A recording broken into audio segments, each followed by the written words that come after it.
हम पढ़ रहे थे इनऑर्गेनिक पॉलीमर।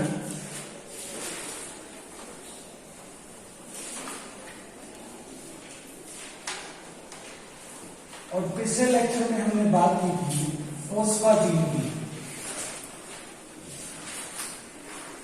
फोस्फाजीन की जो बैकबोन है पॉलीमर्स की वो है N double bond P Cl Cl इसकी तरह। यहां पे मैंने अभी क्लोरीन लगाए हैं, तो ये क्या है, डाइक्लोरोफॉस्फाजीन। इसके जरिए कोई ऑर्गेनिक ग्रुप भी हो सकता है, कोई और इनऑर्गेनिक ग्रुप भी हो सकता है, फ्लोरीन भी हो सकता है, एल्कोक्सी ग्रुप भी हो सकता है, एल्काइल ग्रुप भी हो सकता है, अराइल ग्रुप भी हो सकता है। बहुत सारे अलग अलग सब्सट्रेट इसके ऊपर हम लगा सकते हैं। अलग अलग सब्सट्रेट लगा के हम अलग अलग इसकी प्रॉपर्टी देख सकते हैं। ठीक है, अगर हमने यहाँ पे हाइड्रोफिलिक ग्रुप्स लगा दिए तो वो वाटर से अट्रैक्ट होंगे, हाइड्रोफोबिक लगा दिए तो वाटर रिपेलेंट बन जाएंगे। बैकबोन तो सिर्फ क्या करेगी, उन ग्रुप्स को अटैच करके रखेगी। ये जो बैकबोन है तो अटैच करके रखेगी, और बाकी जो ये ग्रुप है इनकी वजह से हम इसकी बाकी प्रॉपर्टी डिसाइड करेंगे हमें कैसा पॉलीमर बनाना है। ठीक है, कल हमने बात की थी कि हम कैसे कैसे ग्रुप इसके ऊपर लगा सकते हैं। हमने बेसिकली लिथियम के एल्काइल कंपाउंड यानी एल्काइल लिथियम, ग्रिग्नार्ड एजेंट, एल्कोक्साइड्स यानी सोडियम साल्ट ऑफ एल्कोहल्स, इनके साथ रिएक्शन की थी कल, और हमने डिफरेंट डिफरेंट ग्रुप जो थे वो इंट्रोड्यूस करवाए थे आज। और कल हमने ये भी देखा था कि पहले तो हम क्या करते थे, डाइक्लोरोफॉस्फाजीन है उसका पॉलीमराइजेशन करते थे, पॉलीमर बनाते थे। पॉलीमर बनाने के बाद हम क्या करते थे, सब्स्टिट्यूशन करवाते थे। और प्रॉब्लम्स क्या आ रही थी, प्रॉब्लम ये आ रही थी कि जब भी एल्काइल ग्रुप यहाँ पे लग जाता है तो जो ये मेन चेन है इसके अंदर फॉस्फोरस और नाइट्रोजन का जो सिंगल बॉन्ड है वो काफी वीक हो जाता है। और जब हम ज्यादा सब्स्टिट्यूशन करवाना चाहें, फर्दर सब्स्टिट्यूशन करवाना चाहें, तो जो आर ग्रुप है, एल्काइल ग्रुप है, वो इस बॉन्ड को तोड़ के यहां से पॉलीमर की चेन को छोटा कर देता है, जिसकी वजह से जो नंबर एवरेज मोलिकुलर वेट है या वेट एवरेज मोलिकुलर वेट है वो कम हो जाता है, यानी पॉलीमर की चेन छोटी हो जाती है। उस प्रॉब्लम को दूर करने के लिए साइंटिस्ट ने एक अलग रास्ता निकाला कि हम पॉलीमराइजेशन करने के बाद सब्स्टिट्यूशन नहीं करेंगे, हम सब्स्टिट्यूशन पहले करेंगे, पहले सब्स्टिट्यूशन बाद में पॉलीमराइजेशन। तो सबसे पहले जैसे वॉलर और रोज ने बनाया था कंपाउंड ट्राइफॉस्फाजीन PN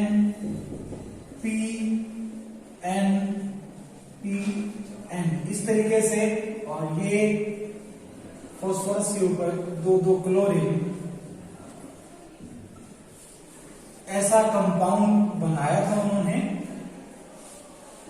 इस प्राइमरी कंपाउंड यानी कि NPCl ट्वाइस 3 टाइम्स, ये जो प्राइमरी कंपाउंड है इसमें अगर हम सब्स्टिट्यूशन करवा दें और बाद में पॉलीमराइजेशन करवाएं तो हमारी जो वो इश्यू है ना कि जो लंबी सारी चेन टूट गई, वो इश्यू नहीं रहेगा। वो लंबी चेन है ही नहीं, पहले ही 3 है, अगर यहाँ पे टूटेगी तो आगे पॉलीमराइजेशन नहीं होगा। एक बॉन्ड अगर यहाँ से टूट जाता है तो आगे किसी और से जुड़ेगा, भाई बिना जुड़े तो नहीं रहेगा। हालांकि कोई भी सब्सटेंस लगेगा इस बॉन्ड को वीक कर देगा, लेकिन वीक करने के बाद, इसको तोड़ने के बाद ऐसा तो है नहीं कि ये किसी के साथ भी अटैच नहीं होगा। अगर आयनिक होगी स्पीसीज तो जुड़ेगी तो जरूर, यानी पॉलीमराइजेशन बाद में करवा लें, पहले ही जो ये क्लोराइड है इनका हम सब्स्टिट्यूशन करवा दें। हमारे पास कॉमन एजेंट यही रहेंगे, एल्काइल लिथियम है, ग्रिग्नार्ड एजेंट है, एल्कोक्साइड आयंस है, रीजेंट हमारे यही रहेंगे। हम पहले क्या करेंगे, सब्स्टिट्यूशन करेंगे और बाद में क्या करेंगे, पॉलीमराइजेशन। तो सब्स्टिट्यूशन के लिए पहले क्या करना पड़ेगा, या तो एल्काइल लिथियम की रिएक्शन करवा देंगे, वो करवाएंगे तो क्लोराइड हटेगा, आर ग्रुप लग जाएगा, या फिर ग्रिग्नार्ड एजेंट की रिएक्शन करवाएंगे तो आर ग्रुप लग जाएगा और क्लोराइड हट जाएगा, या फिर हम एल्कोक्साइड्स की रिएक्शन करवाएंगे और क्लोराइड हटेगा, एल्कोक्साइड आयन लग जाएगा। ठीक है, वो लगने के बाद हमें क्या करवाना है, पॉलीमराइजेशन करवाना है। पॉलीमराइजेशन में क्या होगा, ये जो यूनिट है ये कोई ना कोई एक फॉस्फोरस नाइट्रोजन का बॉन्ड तोड़ेगी और फिर फर्दर आगे किसी और के साथ बॉन्डिंग करेगी। ठीक है, अब दो इसके तरीके हो सकते हैं। एक तो हमने कुछ सब्स्टिट्यूएंट को तो रिप्लेस करवा दिया, कुछ हमारे बचे रह जाए, यानी कुछ तो क्लोराइड हो और कुछ आपके जो आर ग्रुप आप इंट्रोड्यूस करवाना चाहते हो वो करवा लो। ठीक है, एक आप सारे के सारे ही आर ग्रुप इंट्रोड्यूस करवा लो। लेकिन इश्यू क्या आता है, जब बल्कि आर ग्रुप हो और आपने सारे के सारे सब्स्टिट्यूशन करवा दिए तो पॉलीमराइजेशन करना मुश्किल हो जाता है। पॉलीमराइजेशन के लिए हमें कंडीशन ड्रास्टिक बनानी पड़ती है। क्यों? क्योंकि जब बड़े बड़े आर ग्रुप लगे होंगे तो यहाँ पे ये बॉन्ड अगर टूट भी जाए तो किसके साथ जुड़ेगा, जगह ही नहीं है, यहाँ बड़े बड़े बल्कि ग्रुप आपने लगा दिए तो सारे के सारे ग्रुप बल्कि ना हो, इस बात का भी ध्यान रखना पड़ेगा। ठीक है, हम लिमिटेड सब्स्टिट्यूशन करवाएंगे, कंप्लीट नहीं, लिमिटेड सब्स्टिट्यूशन करवाएंगे अगर हमारे जो ग्रुप बल्कि है तो। और अगर हमारे ग्रुप भी छोटे हैं, मिथाइल जैसा कोई ग्रुप है या एक आधा फ्लोरीन है, तो तब हम कंप्लीट जितना भी हमें करवाना है उतना सब्स्टिट्यूशन में करवा लेंगे। ठीक है, अब किस तरीके से इसका पॉलीमराइजेशन होता है, पॉलीमराइजेशन कैसे होता है, इसके लिए मैकेनिज्म है रिंग ओपनिंग मैकेनिज्म या फिर रिंग ओपनिंग पॉलीमराइजेशन ऑफ फॉस्फाजीन। होता क्या है कि इस पॉलीमराइजेशन का जो बेसिक थिंग है इसके स्ट्रक्चर से निकल के आता है कि कैसे पॉलीमराइजेशन हो सकता है। जब हम इस यूनिट को हीट करते हैं, चाहे हमने सब्स्टिट्यूशन करवा रखा है कि नहीं करवा रखा, जब हम इस मॉलिक्यूल को हीट करते हैं तो 150 to 300 degree Celsius, 150 degree Celsius to 300 degree Celsius इसके ऊपर से एक क्लोरीन जो है वो बॉन्ड तोड़ लेता है। कैसे? Heterolytic cleavage. हेटेरोलिटिक क्लीवेज में क्या होगा, सारे के सारे इलेक्ट्रॉन किसकी तरफ जाएंगे, मोर इलेक्ट्रोनेगेटिव एटम की तरफ जाएंगे। क्लोरीन ज्यादा इलेक्ट्रोनेगेटिव है कि फास्फोरस, क्लोरीन। तो सीधी सी बात है, यहां Cl नेगेटिव बनेगा, यहां भी पॉजिटिव बनेगा। ठीक है, अब आपके पास ऐसे दूसरे मॉलिक्यूल भी होंगे, अकेला एक ही मॉलिक्यूल तो है नहीं पॉलीमराइजेशन करवाने के लिए, तो ऐसे बहुत सारे लाखों करोड़ों मॉलिक्यूल एक साथ आपने एक चैम्बर में हीट कर रखे हैं। तो दूसरा मॉलिक्यूल जो होगा इसके साथ रिएक्शन करेगा,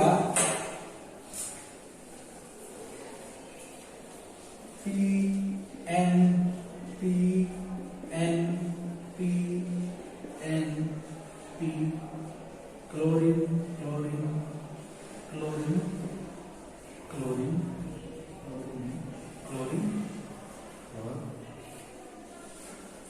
लेट अस सपोज ऐसा ही ये कोई मॉलिक्यूल।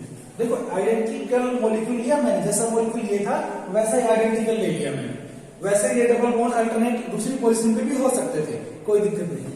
अब जो नाइट्रोजन है, नाइट्रोजन और फॉस्फोरस की स्ट्रक्चर क्या है पहले तो ये देखते हैं। जब इनकी स्ट्रक्चर हमें पता लग जाएगी तब हम इस रिएक्शन का बेसिस कर सकेंगे। तो जो नाइट्रोजन है, नाइट्रोजन की इलेक्ट्रॉनिक कॉन्फ़िगरेशन होती है 1s2 2s2 2p3, यही होती है ना, 7 इलेक्ट्रॉन्स।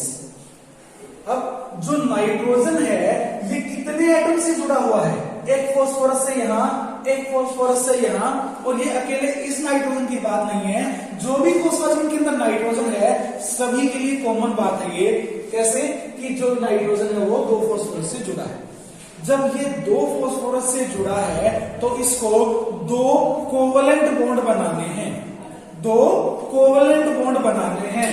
और इस कॉन्फ़िगरेशन में 2s2 2p3 इस इलेक्ट्रॉनिक कॉन्फ़िगरेशन के अंदर जब इसे 2 कोवलेंट बॉन्ड बनाने हैं तो हाइब्रिडेशन क्या करनी पड़ेगी, sp2 sp2 sp2 के अंदर एक तो लोन पेयर बचेगा और 2 बॉन्डिंग कर सकेगा। ये sp2 हाइब्रिडेशन में क्या करेगा, एक लोन पेयर और 2 कोवेलेंट बॉन्ड बनाएगा, और एक जो pz ऑर्बिटल है वो खाली सिंगल इलेक्ट्रॉन के साथ। pz ऑर्बिटल में क्या रहेगा? सिंगल इलेक्ट्रॉन रहेगा। नाइट्रोजन जब sp2 हाइब्रिडेशन करेगा, अब sp2 हाइब्रिडेशन के अंदर एक s और एक px एक py, ये तीन ऑर्बिटल मिलते हैं, तीन मिलके तीन sp2 ऑर्बिटल जनरेट होती हैं, जिनकी एनर्जी भी बराबर है और शेप भी बराबर है। तो according to valence shell electron pair and repulsion theory, VSEPR theory क्या कहती है कि ऑर्बिटल हाइब्रिडाइज होने के बाद किस तरीके से अरेंज होते हैं कि मिनिमम रिपल्शन उनके अंदर आए, मिनिमम रिपल्शन उनके अंदर आए। और वैसे भी एक pz ऑर्बिटल है तो z एक्सिस के ऊपर तो pz ऑर्बिटल है, xy प्लेन के ऊपर ही ये तीन sp2 ऑर्बिटल्स अरेंज होंगे। कैसे अरेंज होंगे? ट्रायंगुलर प्लेनर स्ट्रक्चर बना के, यानी कि ऐसा स्ट्रक्चर बना के।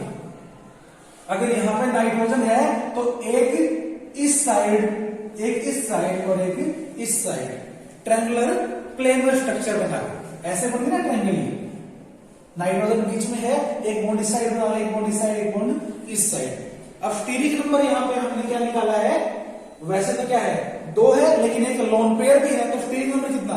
3। तो लोन पेयर जो होगा उसी प्लेन में बाहर की तरफ प्रोजेक्टेड रहेगा।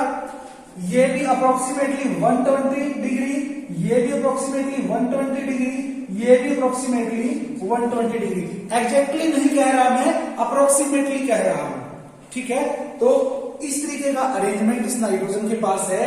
एक सिंगल बॉन्ड यहां बना लिया, एक सिंगल बॉन्ड यहां बना लिया sp2 हाइब्रिडेशन से, बाकी बच गया pz के अंदर एक इलेक्ट्रॉन इसके पास रहेगा, वो पाई बॉन्डिंग में काम आ रहा है, वो पाई बॉन्डिंग कर रहा है फास्फोरस के साथ। तो जो ये लोन पेयर है, ये लोन पेयर बाहर की तरफ प्रोजेक्टेड है उसी प्लेन में, तो ये अटैक करता है इस फास्फोरस के ऊपर। जैसे ही लोन पेयर इसके ऊपर अटैक करेगा तो नाइट्रोजन के ऊपर इलेक्ट्रॉन्स की डेफिशिएंसी क्रिएट हो जाएगी, क्योंकि नाइट्रोजन ने अपना लोन पेयर बॉन्ड बनाने के लिए यूज कर लिया। नाइट्रोजन पे जो पॉजिटिव चार्ज आएगा, उस पॉजिटिव चार्ज को रिमूव करेंगे, वो इलेक्ट्रॉन जो नाइट्रोजन और फास्फोरस के बीच में बॉन्ड बना रहे हैं। अब कौन सी साइड का बॉन्ड टूटेगा? ये बॉन्ड टूटेगा कि ये बॉन्ड टूटेगा? सीधी सी बात है, सिंगल बॉन्ड वीक होता है डबल बॉन्ड से, तो सिंगल एक बॉन्ड यहां से टूटता है, ये सारे के सारे इलेक्ट्रॉन नाइट्रोजन की तरफ और फास्फोरस पे पॉजिटिव चार्ज, फास्फोरस पे पॉजिटिव चार्ज। और ये नाइट्रोजन सिंगल बॉन्ड किससे बना गया? इस फास्फोरस से बना गया। तो मैं इसकी स्ट्रक्चर कुछ ऐसे बना सकता हूं, इसकी स्ट्रक्चर में ऐसे बना सकता हूं। इसका पॉजिटिव चार्ज खत्म हो गया, क्योंकि बॉन्ड बनाने के लिए नाइट्रोजन इलेक्ट्रॉन खुद के लेके आया है, इससे कोई इलेक्ट्रॉन नहीं लिए, इसमें तो थे भी नहीं, इससे लिए भी नहीं, तो यहां पे न्यूट्रल हो गया ये फास्फोरस, और फास्फोरस का नाइट्रोजन से सिंगल बॉन्ड। हालांकि आपको ये बहुत दूर दिख रहा होगा, लेकिन ये नजदीक ही होता है, इसके नजदीक होता है। अब एक यूनिट, पहली यूनिट ये थी, दूसरी यूनिट आगे जुड़ी और दूसरी यूनिट के फास्फोरस में पॉजिटिव चार्ज आ गया। अगली यूनिट का नाइट्रोजन फिर इसके ऊपर अटैक करेगा, फिर ऐसे जुड़ जाएगा, उसका भी फिर फास्फोरस पर ही रह जाएगा। इस तरीके से रिंग ओपनिंग पॉलीमराइजेशन होता है। एक चीज ध्यान रखने की है, यहां पे टेम्परेचर कंट्रोल में रखना पड़ता है। 150 to 300 डिग्री सेल्सियस तक तो फॉस्फाजीन का हम पॉलीमराइजेशन करवा सकते हैं, और अगर हमने टेम्परेचर 350 डिग्री सेल्सियस से अबव कर दिया, 350 डिग्री सेल्सियस से ऊपर, तो जो पॉलीमर चेन बनी हुई है उनमें भी क्लीवेज हो जाती है, वो भी छोटी छोटी यूनिट में डिवाइड हो जाती है। तो ये था रिंग ओपनिंग पॉलीमराइजेशन ऑफ फॉस्फाजीन्स। और ये हम कब कैरी आउट करते हैं? या तो हमने कोई सिचुएशन नहीं करवा रखा है, अगर आपको यही पॉलीमरिक मटेरियल चाहिए जिसके अंदर फास्फोरस पे दोनों क्लोरीन है। दूसरा हम कर सकते हैं कि हमने पहले सब्स्टिट्यूशन करवा दिया, पहले क्लोरीन की जगह कुछ और लगा दिया, उसके बाद हम ये पॉलीमराइजेशन करेंगे। ठीक है, दोनों लेके कर सकते हैं। सेकेंड थिंग हम देखते हैं कि क्या जो हम सब्स्टिट्यूएंट लगाते हैं वो सब्सटीट्यूएंट हमारा पॉलीमराइजेशन में हेल्प करेगा या मुश्किलें खड़ी करेगा। हम जो सब्सटीट्यूएंट लगाएंगे वो इस पॉलीमराइजेशन में हेल्प करेगा या मुश्किलें खड़ी करेगा, वो देखते हैं। जब हमारे पास N double bond P Cl Cl इस तरीके की यूनिट है तो उसके अंदर क्या है कि फॉस्फोरस के ऊपर दोनों क्लोरीन लगे हुए हैं, ठीक है। जब आपने एक ट्राइमेरिक यूनिट की बात की, phosphorus nitrogen nitrogen phosphorus phosphorus nitrogen Cl Cl Cl Cl CnN Cl alternate single double, ये तो हमने पॉलीमेरिक फॉर्म देखी, ये ट्राइमेरिक फॉर्म देखी। अब ट्राइमेरिक फॉर्म में जब सिर्फ क्लोराइड आयन लगे हुए हैं, ना तो ये ज्यादा स्पेस को ऑक्यूपाई करते, तो स्टीरिक हिंड्रेंस नहीं है। जब स्टीरिक हिंड्रेंस नहीं है तो बाहर से अटैक करने वाला इजीली अटैक कर सकता है और पॉलीमराइजेशन इंड्यूस कर सकता है 150 से 300 डिग्री सेल्सियस के ऊपर। वो वेरी करेगा हमने जैसे जैसे सब्सटीट्यूएंट लगाए हैं उसके ऊपर। अगर हम इसके ऊपर ऑर्गेनिक ग्रुप लगा देते हैं, लाइक यहां पे मैं एक फिनाइल ग्रुप इंट्रोड्यूस कर रहा हूं, तो जो फिनाइल ग्रुप है आपने पिछले लेक्चर में भी देखा, जो ये अराइल या एल्काइल ग्रुप है वो क्या करते हैं, फॉस्फोरस और नाइट्रोजन का बॉन्ड थोड़ा सा वीक कर देते हैं, थोड़ा सा वीक कर देते हैं। अगर हमने limited number of alkyl group लगाए हैं तो वो हेल्प करता है फॉस्फोरस नाइट्रोजन के बॉन्ड को हल्का सा वीक करके। कि पॉलीमराइजेशन के लिए क्या करना है, रिंग ओपनिंग करनी है। रिंग ओपनिंग के लिए सिंगल बॉन्ड तोड़ना है। सिंगल बॉन्ड तोड़ने में जो आसानी क्रिएट करेगा वो ग्रुप सपोर्ट कर रहा है पॉलीमराइजेशन को, ठीक है। लेकिन अगर आपने बहुत सारे बल्कि ग्रुप लगा दिए तब पॉलीमराइजेशन करना मुश्किल हो जाएगा। वो हम पहले भी डिस्कस कर चुके हैं, क्योंकि बल्कि ग्रुप लगने के बाद फॉस्फोरस के ऊपर अटैक करना मुश्किल हो जाएगा। और दूसरी यूनिट के नाइट्रोजन का भी बल्कि ग्रुप है तो ओनली होल मॉलिक्यूल का साइज बढ़ा। जब मॉलिक्यूल का साइज बड़ा होगा तो नाइट्रोजन अगले फॉस्फोरस यानी अगले मॉलिक्यूल के फॉस्फोरस तक अप्रोच करना मतलब फॉस्फोरस तक अप्रोच नहीं कर पाएगा। अब एक और चीज है इसके अंदर, अगर हमने जो सब्सटीट्यूएंट लगाए हैं ये रिंग ओपनिंग को और अच्छे से सपोर्ट करते हैं स्टीरिक रीजन से। देखो अब तो हमने वो स्टीरिक हिंड्रेंस की बात की, जो स्टीरिक हिंड्रेंस क्या करती है, यहाँ पे भीड़ इकट्ठा कर देती है, जिस भीड़ की वजह से बाहर से आने वाला अटैक ना कर पाए। लेकिन अगर हमारे पास ऐसे सब्सटीट्यूएंट लगे हुए, कैसे, लाइक यहां भी आपके पास भी ऐसा ग्रुप लगा हुआ हो और ये किसी मीन से इससे जुड़ा हुआ हो, ठीक है। ये मैंने जनरल स्ट्रक्चर बनाया है। एक्चुअली में जो फेरोसीन्स हैं, फेरोसीन हैं, उनसे हम काम लेते हैं।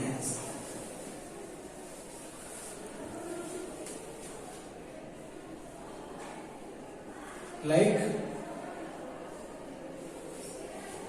ये सीपी रिंग फेरोसीन की, ये सीपी रिंग फेरोसीन की, और ये आयरन।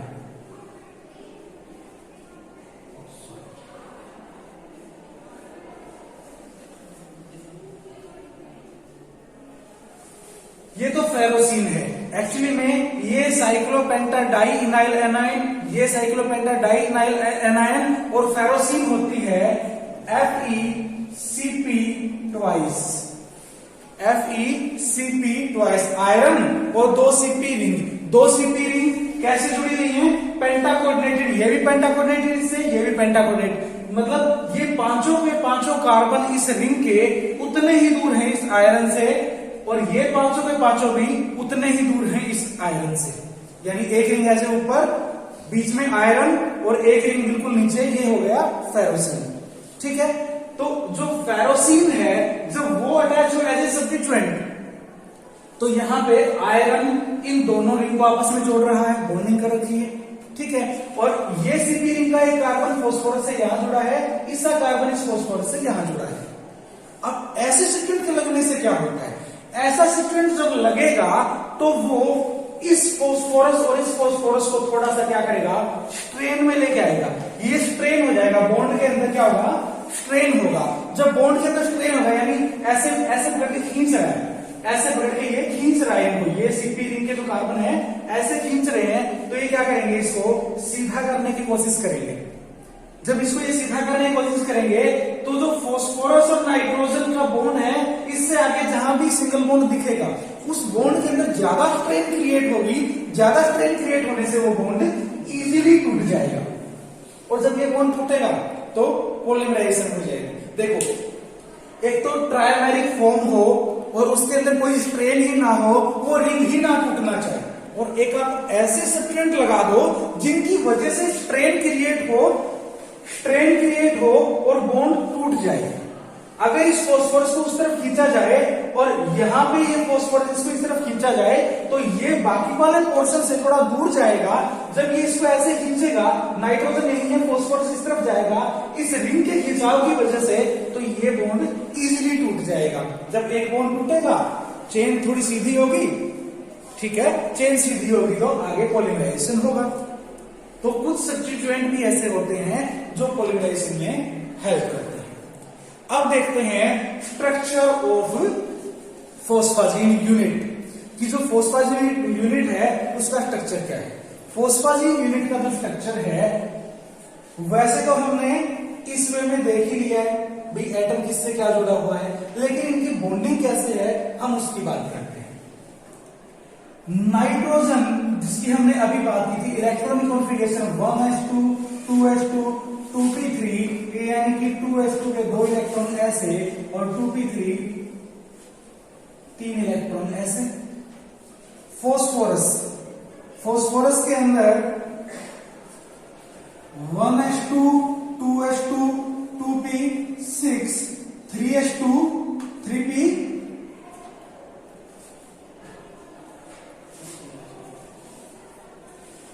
यही होता है, यही है फास्फोरस।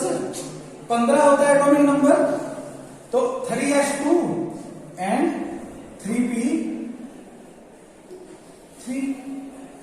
लेकिन फास्फोरस के पास 3d ऑर्बिटल भी होता है। फास्फोरस के पास 3d ऑर्बिटल भी होता है। जो d ऑर्बिटल है वो वैकेंट होता है, d ऑर्बिटल वैकेंट होता है। अब फास्फोरस को नाइट्रोजन से ही बॉन्ड बनाना है, क्लोरीन से भी बॉन्ड बनाना है।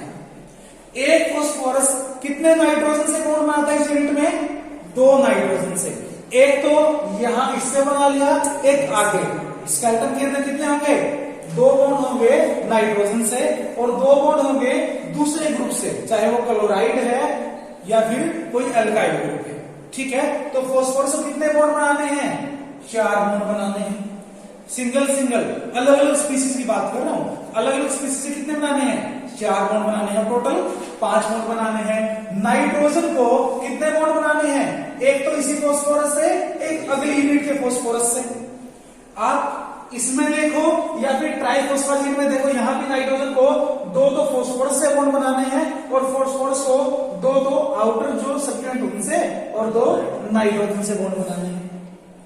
क्लियर है? तो फास्फोरस को 4 बॉन्ड बनाने हैं और नाइट्रोजन को बाहर 2 बॉन्ड बनाने हैं। हमने थोड़ी देर पहले भी देखा है कि नाइट्रोजन की जो हाइब्रिडाइजेशन वो sp2 होती है और ये pz ऑर्बिटल के अंदर सिंगल इलेक्ट्रॉन रहता है। बात करें हम किसकी? फास्फोरस की। तो फास्फोरस को 4 बॉन्ड बनाने हैं, सिंगल 4 कोवलेंट बॉन्ड बनाने के लिए 4 अनपेयर्ड इलेक्ट्रॉन इसकी ग्राउंड स्टेट में तो नहीं है, तो ये क्या करता है? सबसे पहले एक्साइटेड स्टेट में जाता है, इसका एक इलेक्ट्रॉन यहां से यहां चला जाता है। अब नंबर ऑफ अनपेयर्ड इलेक्ट्रॉन कितने हो गए? 5 अनपेयर्ड इलेक्ट्रॉन और कोवलेंट सिग्मा बॉन्ड कितने बनाने? 4 बनाने। तो हाइब्रिडाइजेशन क्या है? sp3। हाइब्रिडाइजेशन क्या है? sp3।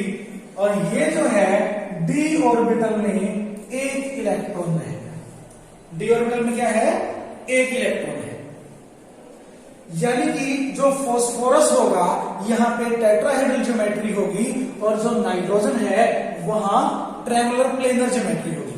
sp2 का मतलब ट्रायंगुलर प्लेनर ज्योमेट्री और फॉस्फोरस के ऊपर sp3 है, यानी टेट्राहेड्रल ज्योमेट्री। टेट्राहेड्रल के अंदर बॉन्ड एंगल होता है अप्रोक्सीमेटली 109 डिग्री 28 मिनट्स और ट्रायंगुलर प्लेनर के अंदर होता है अप्रोक्सीमेटली 120 डिग्री। एग्जैक्टली बात करें तो 120 डिग्री ही होता है, बट डिफर करता है क्योंकि बाकी जो एलिमेंट जिनसे जुड़ा हुआ है वो एलिमेंट कितना इसको जगह दे रहे हैं उसके हिसाब से बॉन्ड एंगल एडजस्ट होगा मॉलिक्यूल में। तो जो ये एंगल है नाइट्रोजन के अराउंड जो एंगल है ये तो है अप्रोक्सीमेटली 121 डिग्री, और जो फॉस्फोरस के पास जो है ये है 118.4 डिग्री। यानी कि फॉस्फोरस के पास जो बॉन्ड है वो तो है कम, और जो नाइट्रोजन के पास जो बॉन्ड एंगल है ये है ज्यादा। क्यों? क्योंकि नाइट्रोजन का साइज छोटा है, उसे जब दूसरे ग्रुप को अकोमोडेट करना है थोड़ा दूर दूर अकोमोडेट करना पड़ेगा।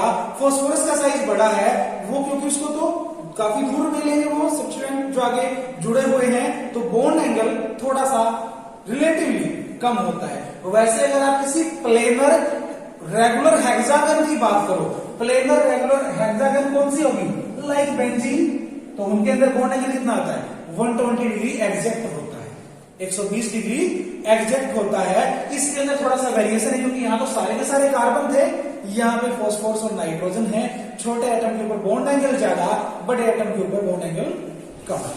ठीक है, अब ये तो होगी इनकी इंटरनल कितना कितना बॉन्ड एंगल है। अब फॉस्फोरस को क्या करना है, 4 बॉन्ड बनाना है। 4 बॉन्ड बनाने हैं। अगर मैं इस फॉस्फोरस की बात करूं, ये क्लोरीन अबव द प्लेन, ये क्लोरीन बिलो द प्लेन, पूरे नाइट्रोजन और फॉस्फोरस जो भी हैं ये सारे के सारे एक ही प्लेन में, मान लिया बोर्ड के प्लेन में, मान लिया बोर्ड के प्लेन में रखे हुए हैं। यहां नाइट्रोजन है, यहां phosphorus, nitrogen phosphorus, nitrogen phosphorus, ये क्लोरीन अबव द प्लेन, ये वाला क्लोरीन बिलो द प्लेन, पीछे इस तरफ आगे। अब फॉस्फोरस के 4 बॉन्ड बनने के बाद डी के अंदर एक इलेक्ट्रॉन रह गया। ठीक है, अभी तक हमने डी ऑर्बिटल को स्पेसिफाई नहीं किया है कि कौन से वाले डी ऑर्बिटल में है। वैसे तो सारों की एनर्जी बराबर होगी, d x y, d y z, d z x, d x square minus y square, d z square. इसलिए मैंने अभी तक स्पेसिफाई नहीं किया है कि किस डी ऑर्बिटल के अंदर ये इलेक्ट्रॉन होगा। लेकिन पी के अंदर जो है वो पी जेड के अंदर होगा, क्योंकि 2 तो पहले यूज हो चुके हैं। अब जो फॉस्फोरस और नाइट्रोजन है दोनों के पास सिंगल सिंगल अनपेयर्ड इलेक्ट्रॉन है कोवलेंट बॉन्डिंग के बाद। इस वजह से क्या बनते हैं, पाई बॉन्ड बनते हैं। अगर ये नाइट्रोजन इस फॉस्फोरस के साथ पाई बॉन्ड बना लेता है तो इसका एक इलेक्ट्रॉन यूज हो जाते हैं, तब ये नाइट्रोजन उस टाइम पे इस फॉस्फोरस के साथ बॉन्ड नहीं बना रहा है। एक टाइम पे एक ही साइड डबल बॉन्ड बनाएगा। भाई एक इलेक्ट्रॉन है तो उस इलेक्ट्रॉन से या तो यहां पाई बॉन्डिंग कर ले या फिर यहां पाई बॉन्डिंग कर ले, या फॉस्फोरस या तो यहां पाई बॉन्डिंग कर ले उस टाइम पे या फिर यहां कर ले। इस तरीके से alternate single and double bond बनते हैं। ये तो थी ट्राइफॉस्फेट की बॉन्डिंग। लेकिन ये जो बॉन्डिंग है ये होती किस तरीके से है, सिग्मा बॉन्डिंग तो ठीक है, लेकिन पाई बॉन्डिंग किस तरीके से होती है उसको देखते हैं। देखो, अगर हम ऐसे ऑर्बिटल को लेके चले, देखो ये पी जेड है, अगर ये पी जेड ऑर्बिटल ओवरलैप कर रहा है तो उन्हीं एक्सिस पे करेगा जिनके अंदर जेड के ऊपर लोब आएगा, यानी ऐसे ऑर्बिटल से करेगा जब जेड एक्सिस पे लोब होगी। क्योंकि पी जेड तो क्या है, जेड एक्सिस पे है। ये मान लिया आपका पी जेड ऑर्बिटल, ठीक है, ये एक्स एक्सिस, ये जेड एक्सिस और ये वाई एक्सिस। ठीक है, जब इसको ओवरलैप करनी है किसी ऐसे ऑर्बिटल से तो करेगा नहीं, Z axis up and down है और वो ऑर्बिटल ऐसे है, उससे तो इसका ओवरलैप होगा नहीं। इसको जब पाई बॉन्डिंग करनी है तो साइड वाइज ओवरलैप, और साइड वाइज ओवरलैप के लिए इसको चाहिए कि ऑर्बिटल की लोब ऊपर और नीचे की तरफ है, ऊपर और नीचे की तरफ है, उसको ऐसा ही ऑर्बिटल चाहिए जब नाइट्रोजन को इस पीजेड ऑर्बिटल के थ्रू बॉन्डिंग करनी हो। ठीक है, तो ये माना जाता है कि डी जेड एक्स ऑर्बिटल जो है डी जेड एक्स ऑर्बिटल जो है उसके अंदर इलेक्ट्रॉन होता है, और जेड एक्स की जो शेप होगी, जेड एक्स की जो शेप होगी वो कैसे होगी, एक्स और जेड ऑर्बिटल जो एक्सिस है उनके इन बिटवीन पी ऑर्बिटल की जब हम शेप की बात करते हैं तो प्लस एंड माइनस, ठीक है, और डी ऑर्बिटल की जब हम बात करते हैं प्लस के एंटी में प्लस, माइनस के एंटी में minus. These are not the charges, these are sign of wave function. ये क्या है, वेव फंक्शन का साइन है, कोई चार्ज नहीं है। Constructive overlap and destructive overlap आपने फिजिक्स में पढ़ा होगा। तो कब कंस्ट्रक्टिव ओवरलैप होगा, कब ओवरलैपिंग होगी, जब sign of wave function same होगा। मैं अगर वेव की टर्म में बात करूं, इलेक्ट्रॉन तो वेव नेचर का ही है। अगर मैं वेव की टर्म में बात करूं तो अगर पहली वेव इस तरीके से है और दूसरी वेव भी इसी तरीके से हो, फिर तो क्या होगा, कंस्ट्रक्टिव ओवरलैप होगा और एम्पलीट्यूड बढ़ जाएगा। लेकिन अगर एक वेव तो इस तरीके से है और दूसरी वेव इस तरीके से है तो क्या होगा, डिस्ट्रक्टिव ओवरलैप होगा, एम्पलीट्यूड घट जाएगा।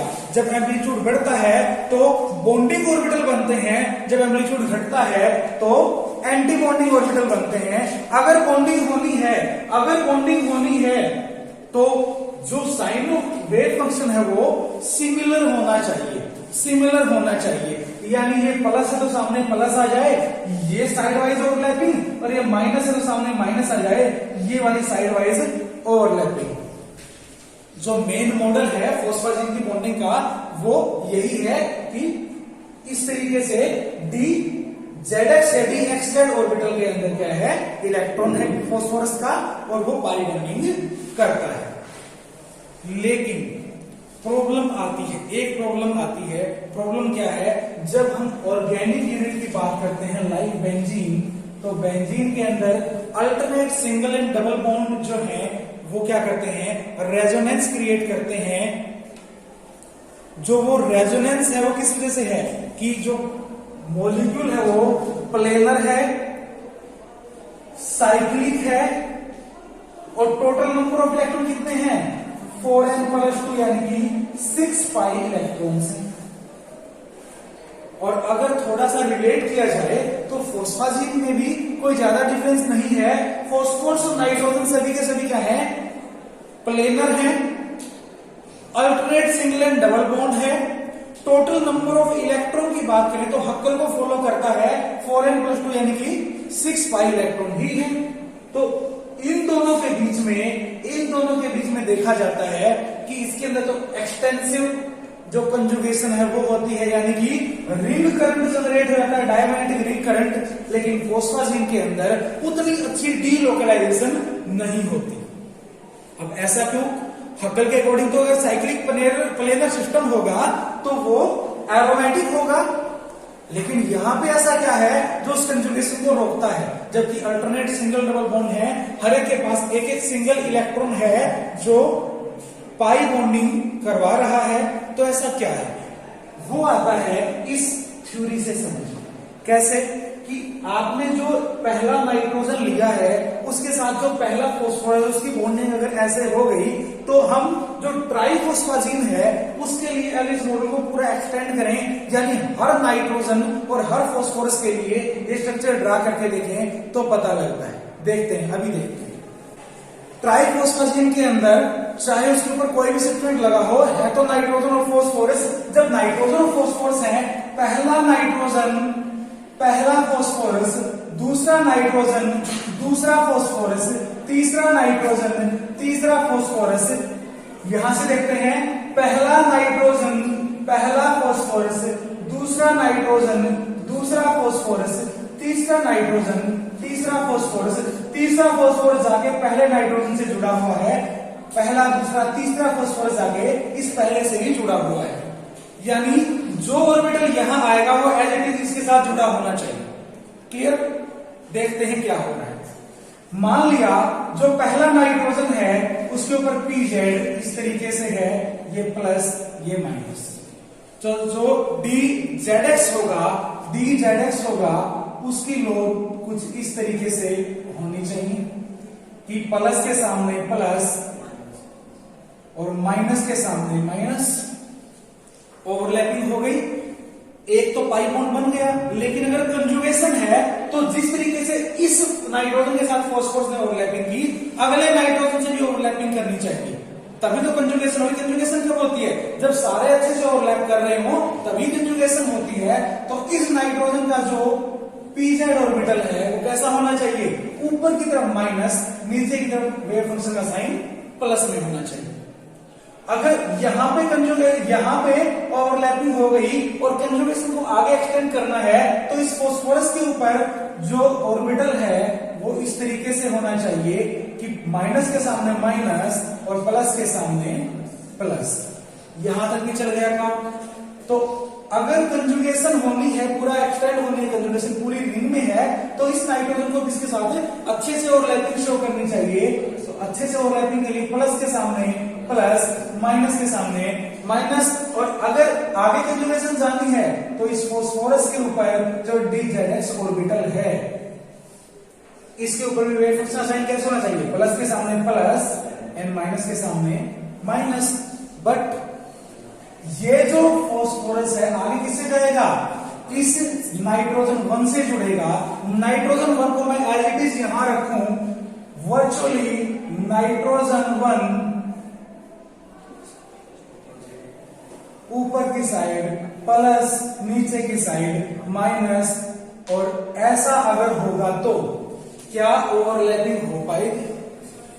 जब ओवरलैपिंग नहीं होगी तो कंजुगेशन नहीं होगी, आगे कंजुगेशन नहीं होगी। तो पहली बात तो ये कि इसके अंदर पूरी रिंग के अंदर इलेक्ट्रॉन डीलोकलाइज नहीं होते, पूरी रिंग के अंदर इलेक्ट्रॉन डीलोकलाइज नहीं होंगे। इसके अंदर क्या होंगे? यहां पे जाके नोड बन जाएगा, यहां पे जाके नोड बन जाएगा। नोड का मतलब वैसे वेव फॉर्म में बात करें तो एम्पलीट्यूड 0, जहां पे एम्पलीट्यूड 0 हो जाए, यहां पे वेव फंक्शन जो है इसका प्लस में इसका माइनस में जब ओवरलैपिंग होगी तो नोड बन जाएगा, यानी इलेक्ट्रॉन पूरी रिंग में सर्कुलेट नहीं हो रहे, पूरी रिंग में सर्कुलेट नहीं हो रहे। और अगर इस फास्फोरस के यहां पे नोड बन सकता है, ये फास्फोरस नोड क्रिएट कर सकता है, तो कोई भी फास्फोरस इस रिंग के अंदर नोड क्रिएट कर सकता है। कोई भी फास्फोरस जो है इस रिंग के अंदर नोड क्रिएट कर सकता है। और क्योंकि फास्फोरस नोड क्रिएट करता है तो हम ये मान के चलते हैं कि जो फास्फोरस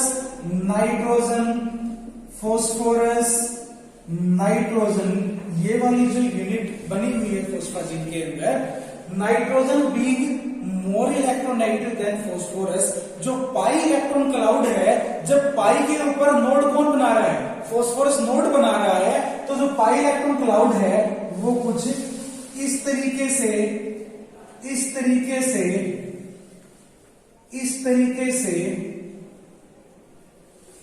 3 आइलैंड फॉर्म कर रहा है। 3 आइलैंड क्या फॉर्म कर रहा है कि फास्फोरस और फास्फोरस के बीच में रहेंगे पाई वाले इलेक्ट्रॉन, या तो यहां पाई बॉन्ड बनेगा या यहां पाई बॉन्ड बनेगा, लेकिन इलेक्ट्रॉन के रहने की प्रोबेबिलिटी नाइट्रोजन के अराउंड ज्यादा है, फास्फोरस के अराउंड कम। तो यहां फास्फोरस के ऊपर नोड और यहां पे आइलैंड फॉर्मेशन हो जाएगी। ठीक है, आइलैंड है ISLAND। ठीक है, तो ये थी फॉस्फाजीन या ट्राइफॉस्फाजीन की स्ट्रक्चर।